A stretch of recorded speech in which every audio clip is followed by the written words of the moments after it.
हिंदू पौराणिक कथा के अनुसार त्रिभुवन के 3 लोक देवता हैं, भगवान ब्रह्मा, विष्णु, महेश।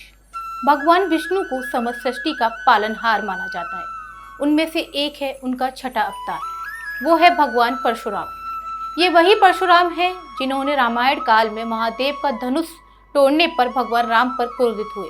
ये वही परशुराम हैं जिन्होंने 21 बार शत्रुओं को पृथ्वी से मुक्त किया। और ये वही परशुराम हैं जो आज भी उन 8 चिरंजीवियों में से जिंदा है। पन्ना एक इतिहास का कार्यक्रम में आज हम जानेंगे भगवान परशुराम की रोचक बातें। हिंदू पौराणिक मान्यता है कि परशुराम भगवान चिरंजीवी है और कलयुग में भी एक जीवित देवता है, इसलिए उनकी पूजा नहीं की जाती। कलयुग में कल्कि भगवान को शिक्षा और मार्गदर्शन प्रदान करने में भी इनकी महत्वपूर्ण भूमिका दर्शाई गई है। परशुराम के अवतरण युग के पीछे कुछ अलग अलग भ्रांतियां और मान्यता है, परंतु हम ऐसा कह सकते हैं कि उन्होंने रामायण काल के दौरान अर्थात त्रेता युग में अवतार लिया था। उनका जन्म वैशाख शुक्ल पक्ष की तृतीया तिथि को हुआ था। परशुराम सप्तऋषियों में से एक जमादगी और उनकी पत्नी रेणुका के 5वें पुत्र थे। राम भगवान की तरह परशुराम को भी भगवान विष्णु के अवतारों में से एक माना जाता है।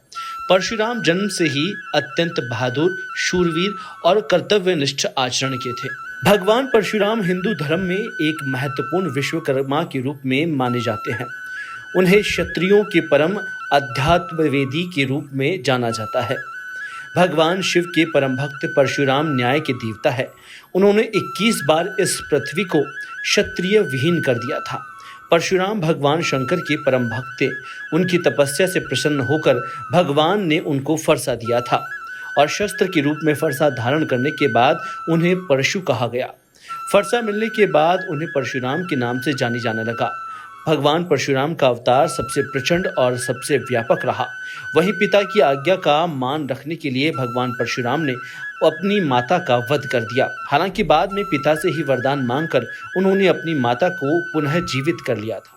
भगवान परशुराम की वीरता और शौर्य की गाथा हमें ऐतिहासिक कहानियों और तथ्यों से भली भांति मिलाता है। इनके अवतार का मुख्य उद्देश्य पृथ्वी से पाप और बुराइयों का नाश करना है।